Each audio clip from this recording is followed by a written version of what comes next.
Mu ijoro ryakeye amarangamutima yari menshi ku bakunzi ba rurangiranwa kizigenza Lionel Andreas Messi ubwo yakinaga umukino wa nyuma ku butaka bw'ikipe y'igihugu ya Argentina yari amaze imyaka 20 akinira muri uyu mukino.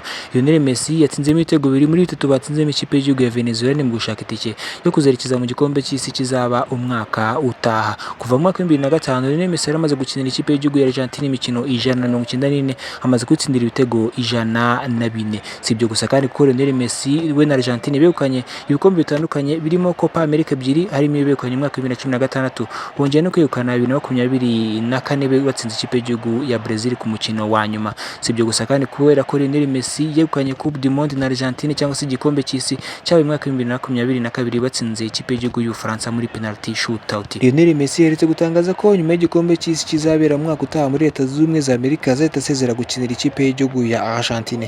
Ese uramuha amahirwe angana gute yo kuzisubiza igikombe cy'isi n'undi beretse kwegukana? Twiganire nk'ibisanzwe, nitwa Journalist Bruce. Ciao ciao.